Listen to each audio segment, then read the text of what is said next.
The statements made by Shri Ranjit Sinha, the CBI director, is of great importance. I will only refer to many print media have covered this news item. The director stating that there were political expectations, stating that the UPA would have been very, very happy, and I am using his words, very, very happy if the CBI had charged Amit Shah, and the CBI did not have any prosecutable evidence and therefore they have not charged him. It's a very, very important statement coming from the director CBI. There was no prosecutable evidence and therefore this time they could not oblige the Congress-led UPA. Let me remind you here, there were no prosecutable evidence even 3 years ago in Sohrabuddin's case. And these are not my words. No prima facie evidence were the words of the High Court which released Shri Amit Shah from being held for interrogation. 3 months at that. The CBI obliged the Congress-led UPA in its attempt to target the Chief Minister, the Prime Ministerial candidate of the BJP, the Chief Minister of Gujarat, by charging and targeting Shri Amit Shah. The last time they obliged, when there was no evidence even then. This time they, for whatever reason, could not oblige the Congress-led UPA. This time too there is no evidence. The BJP and its position that the CBI has been misused then and is being misused now stands vindicated. The Congress party, because it doesn't know how to take on the Chief Minister of Gujarat politically, it's unable to fight Shri Narendra Modi politically, and therefore to target him, fearing him, have continuously misused the CBI. And in the Sohrabuddin's case, you remember and recall, the High Court released him saying there is no prima facie evidence, and this time the CBI did not oblige, whereas that time they obliged the Congress-led UPA. This is a very, very serious statement which has been made by the director, clearly vindicating the BJP's charges all this while. Let me remind you, the leader of opposition, Rajya Sabha, Shri Arun Jaitley, had written to the Prime Minister that there is a targeting of the Gujarat Chief Minister and the Home Minister. Our allegation has been proved right. And this revelation, therefore, is a very important revelation for the people of India, through you, the media, to understand that the misuse of CBI was clearly on all the while. And this time, for whatever reason, the CBI has not obliged the government. Thank you.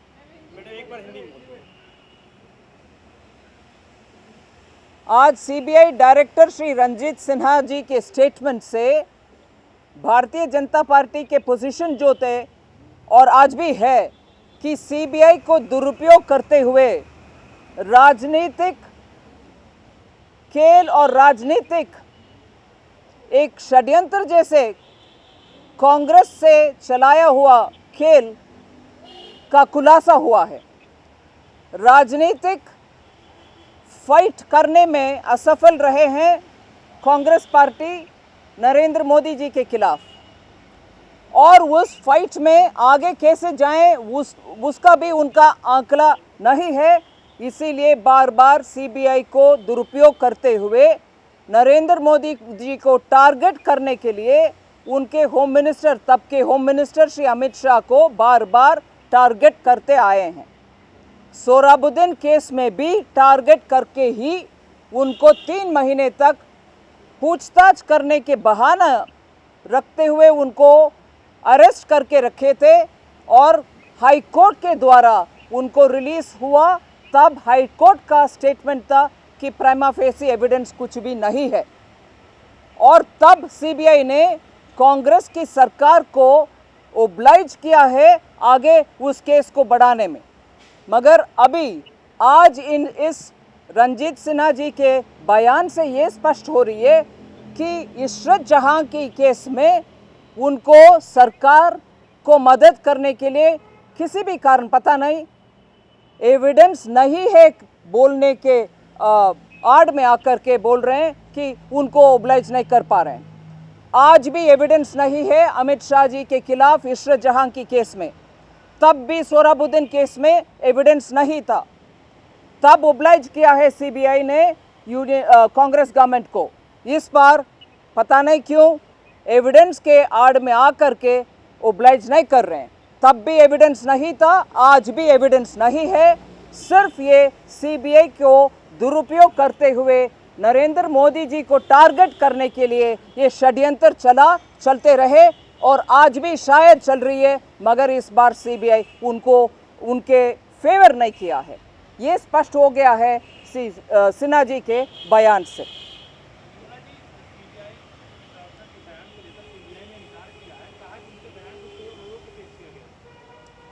आज जो भी बोल सकते हैं, मगर इतने स्पष्ट रूप में इंटरव्यू में आने के बाद तोड़ मोड़ कहाँ हुई, कैसे हुई, क्लीन चिट तो सीबीआई ने दे दिया और सबूत नहीं है, एविडेंस नहीं है, इसीलिए चार्जशीट में उनका नाम नहीं डाला गया। तोड़ मोड़ चार्जशीट तक नहीं पहुँचे, पता नहीं कहाँ तोड़ मोड़ हुआ। मगर बात स्पष्ट है कि एविडेंस नहीं था, तब भी नहीं था, आज भी नहीं है। फिर भी अमित शाह को टारगेट इसीलिए करवाया है कि नरेंद्र मोदी जी तक पहुंचे, क्योंकि पॉलिटिकली नरेंद्र मोदी जी से जंग लड़ने का ताकत और क्षमता कांग्रेस में नहीं है।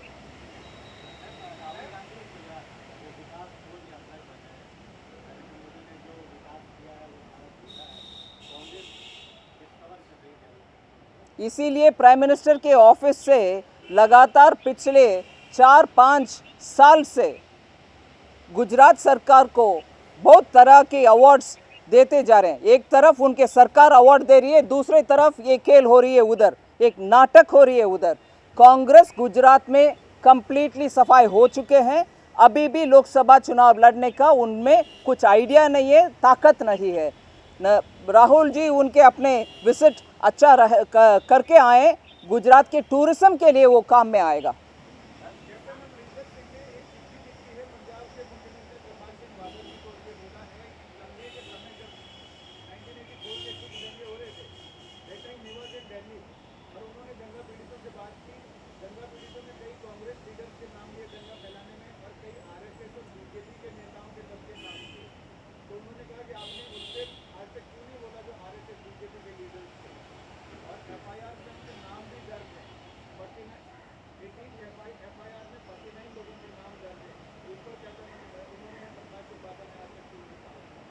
कांग्रेस वाले आज तक एंटी सिख राइट के ऊपर एक भी स्पष्ट उनके अपने राय निकला नहीं है। जब राहुल गांधी जी उनके अपने इंटरव्यू में बोल चुके हैं कि हाँ शायद एक आध कांग्रेस वाले के हाथ भी है, ये अभी तक चर्चा में रखने में फ़ायदा नहीं है। आज तक कांग्रेस सरकार इसके ऊपर क्या कार्रवाई किया है? 6, 7, 8 तक कमीशंस बनाया इसमें। इसीलिए आज आकर के आरएसएस और बीजेपी के नाम जोड़ने में इनका कुछ फ़ायदा मिलेगा, ऐसे गलत फहमी में ना रहे। कांग्रेस सिख के खिलाफ जो भी हुआ है उसमें एक भी कदम आगे बढ़ाया नहीं है। और ऊपर से राजीव गांधी जी के वो स्टेटमेंट हम भूलना नहीं है कि जब एक बड़े पेट गिरेगा धरती हिलेगा, इसका जवाब आज तक कांग्रेस पार्टी से नहीं मिला है। इसीलिए आगे पीछे करके आरएसएस बीजेपी के ऊपर जोड़ने में कुछ फायदा नहीं मिलेगा। निर्मला जी, कल तेलंगाना पास कर दिया कैबिनेट ने, अब आपका क्या रिएक्शन? तेलंगाना के विषय में तो हमारे पोजीशन स्पष्ट है। Small states are better for administration, इस बात को लेकर के हम बार बार बोल रहे हैं कि आंध्र प्रदेश के बाइफर्केशन के फेवर में है बीजेपी। 1997 से हमारी पोजीशन वही रहा, आज भी वही है। डेफिनेटली बिल पेश करने में हम ज़रूर फेवर करेंगे, बाइफर्केशन के वोट देंगे, मगर ये भी स्पष्ट बोलेंगे कि सभी रीजन्स को, रायलसीमा हो, कोस्टल आंध्र प्रदेश हो, तेलंगाना हो, सबको न्याय मिलना चाहिए।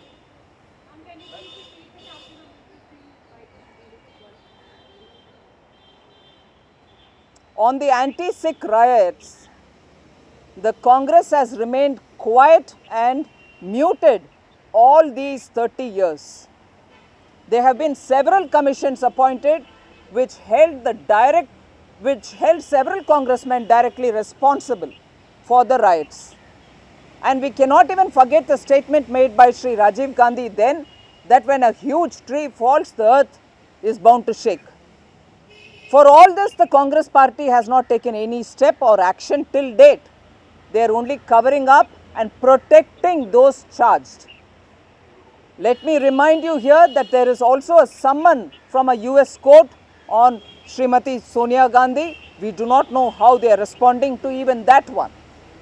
And therefore, now attempting to bring the RSS and the BJP into this issue is not going to give them any benefit or advantage. The RSS and the BJP, if any, only help those victims who were suffering during those riots. And therefore, the Congress party should answer for its failure to give justice for those who were affected by the anti-Sikh riots.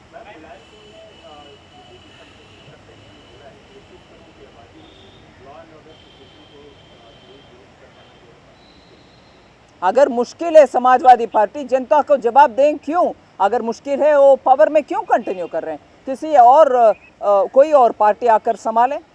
अगर उनसे ना हो रही है फिर छोड़ देना चाहिए पद।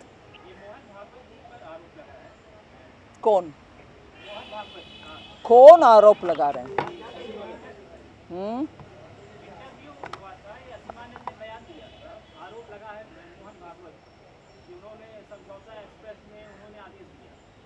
आरएसएस के प्रवक्ता इसके ऊपर उनके बयान दे चुके हैं कि ऐसे बेबुनियाद आरोप डालना गलत है। और बीजेपी के तरफ से हम सिर्फ एक बात उठाते हैं, जेल में जो हो रही है उसके ऊपर अंदर जाकर के रिकॉर्डिंग और टेपिंग करना हो सकता है क्या? संभव है क्या? इसके ऊपर ज़रूर एक जांच होना चाहिए। और खुद वो जो भी अंदर हैं असीमानंद जी, उनके हाथ में लिखा हुआ एक स्टेटमेंट दे दिया है कि ये गलत है। इसीलिए ये सब एक षड्यंत्र के ऊपर शायद कुछ निकलकर बार बार आ रही है, मगर वो गलत है। मोदी जी 11 तारीख को जो मीटिंग ले रहे हैं राज्यसभा और लोकसभा के एमपी से, ये क्या चुनाव के बारे में होगी? क्या स्ट्रेटेजी होगी इसमें? अभी तो सभी एफर्ट्स हमारी चुनाव के बारे में ही होगी, मगर स्पेसिफिकली इस मीटिंग में क्या होगा, क्या चर्चा में आएगा, ऐसे मीटिंग कब होने वाले हैं, ये सब बाद में हम आपको डिस्क्लोज करेंगे।